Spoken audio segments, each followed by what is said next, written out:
Hey everybody, and welcome to episode 3 of Games I Got Rid of and Why. Now this is a series explaining the games that I've previously left my collection, and I'm giving you a reason for that. So I'm going to talk about 10 games today, so let's get started. So first off is a game that very narrowly just didn't make the cut in staying in my collection. This one is Carpe Diem by Stefan Feld.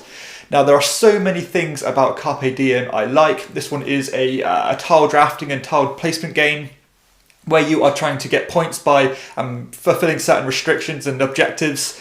It's a very fast flowing game, only takes about 45 minutes to play, and it's certainly on the lighter end of Stefan Feld games. Now there are some particular things I did like about this game. The actual tile drafting system itself was really good as you walked around this kind of, I suppose, a little rondel collecting tiles. And but the thing that really stuck in my mind with this game was the way you actually scored in the game, how you scored points, because you had this randomized grid of cards with all these different scoring criteria on them, and then at the end of each round you could place a disc in between a couple of those cards and score both of those criteria. But from then on, that particular spot couldn't be scored again by anybody. And on top of that, you had to be ahead of this initiative track in order to score first. So you could really build towards things, but if you wasn't first in initiative, then somebody could jump in there and snatch that spot before you. And I really like that. I mean, I would love to see that system used again. The only things that stopped this from staying in my collection was, number one, I thought that the tile placement itself, although it was meaningful, I would have liked to seen lots of interesting shapes and things in terms of the buildings. They're all just straight edge to straight edge connectivities, and it didn't really have lots of innovative ways to join things up, etc. And the second thing was that the decisions themselves just seemed quite restrictive, because you would really have to narrow in on one of those objective cards and scrape by, but particularly in those earlier rounds, and before you knew it, the game was coming to an end. Now, maybe that's the way I played, I don't know. I am in two minds about picking up this one again and giving it another go, but my gut instinct tells me that I played it a few times the first time and it just didn't quite hit the heights I wanted it to, which is a shame because it had so many things that I did like. The next game I'm going to talk about is The Castles of Mad King Ludwig. This is a game that I've talked about extremely highly throughout my channel, and I still do think highly of this one. It still holds my shield of quality. This one simply didn't stay in the collection because I played it so much. A great tile placement game this one is, where you're building a castle, trying to please or satisfy the king and score different points, as well as doing secret objectives. But the reason this one didn't quite stay is because I ended up getting Glenmore 2 Chronicles, which I prefer the tile placement in that one. And number two, I always played this one with one of my close gaming friends, and he liked it more than I do. So I happily sold it on to him. So it's still in my kind of gaming circle. I can still play this one I like. But ultimately, he can enjoy it more than I do and play it with his family. So it's kind of a halfway getting rid of this one because I can still play it when I like. That is The Castles of Mad King Ludwig. The next up is a second game by Stefan Feld. This one is The Castles of Tuscany. This one came out last year to a lot of hype, actually, because of the success of its older brother, The Castles of Burgundy. This one has some similarities but also some differences to The Castles of Burgundy, where you are placing tiles on this board, scoring points and combinations. You can get a little bit of engine going in this one, but the core system and the core mechanisms were quite a bit different and a bit more streamlined than The Castles of Burgundy, where this one is very much card driven, as you are picking up different cards and cashing them in to do actions. And for me, I thought the difference between the satisfaction you get from The Castles of Burgundy in this one was quite dramatic in relation to the rules overhead in between the two. So I was thinking that this one was going to be much... I wasn't sure what to expect initially, but when I read the rules, I thought, it's going to be much easier to explain. But in reality, I thought that The Castles of Burgundy isn't a particularly difficult game to teach. Just that margin more of complexity created a hell of a lot more of a game.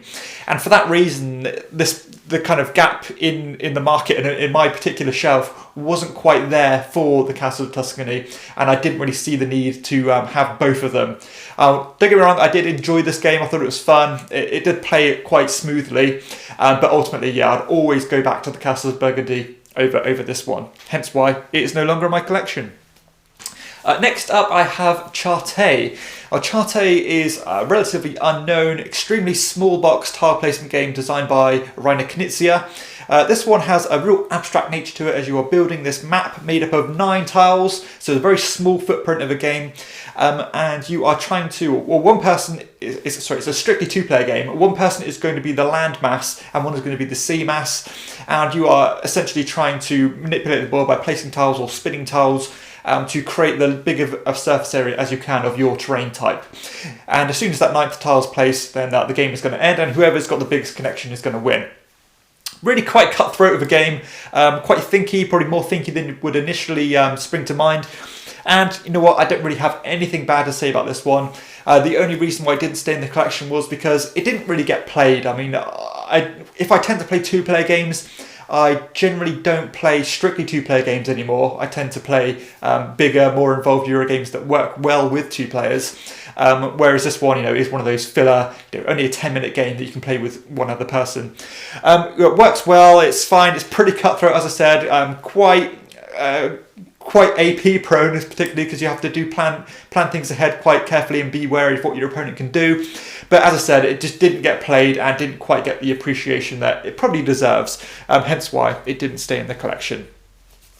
Next up, I have a modern classic with Citadels. Now, Citadels is one of those games that did fall a bit from grace for me. A game where you are drafting these cards, all these different roles which interact with each other, trying to collect money and build buildings to get lots of different points. I had quite a bit of success with this game. It stayed in my collection for probably a year or so. I got it to the table quite a few times. But the more and more I played it, the less satisfaction I got from it, because I always found that the game dragged on a little bit longer than it needed to. Just on one too many occasions, I think it outstayed its welcome. And on top of that, from a strategic perspective and gameplay perspective, I always thought that it was more beneficial just to build what you can rather than try to tailor-make a strategy or get points that way. I always thought rushing the game was a really strong strategy that was almost won every time, at least in my experience. And for me, when that happens, I think that the legs of the game are cut off from beneath it, and it's always just a matter of building what you can when you can. And that just doesn't quite do it for me. So that's why Citadels didn't stay in the collection. Next up is a funny one with the Clans of Caledonia. This one is an extremely highly rated game. It sits comfortably in the Board Game Geek Top 100. It's a Euro-style game as you are trying to farm the land, I suppose, by sowing resources and gathering resource, gaining money, upgrading your player board, and so on. So very light interactive game. Not terribly interactive, but quite a farming simulator really. Some things about this game I did like, and some things I didn't like. So the things I did like were in terms of it had a market where you could buy and sell resources, which a lot of my favourite games have that.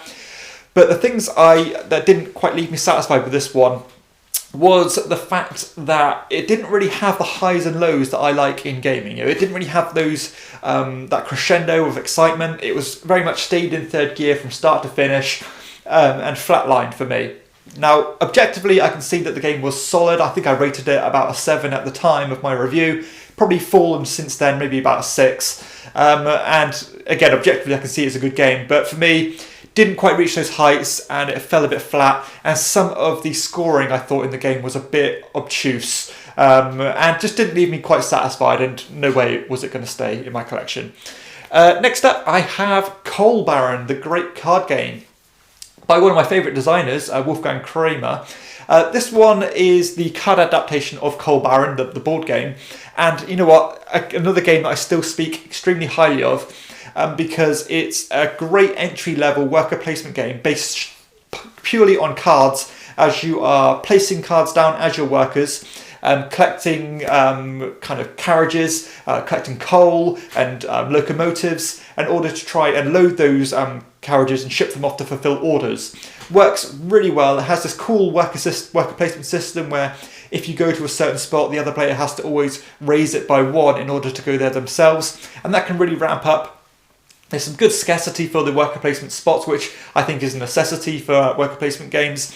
And you know, it did a lot of things that I do like about it. And you know what, from an objective standpoint and from the viewpoint of someone just getting into the hobby, I can see why this would, or I'd highly recommend this as one of your staple games actually. And I do think it's extremely underrated. But for me personally, now at this point of my kind of gaming career, I like worker placement games to be a bit more involved than this one. I like to have them on the heavier end of the scale.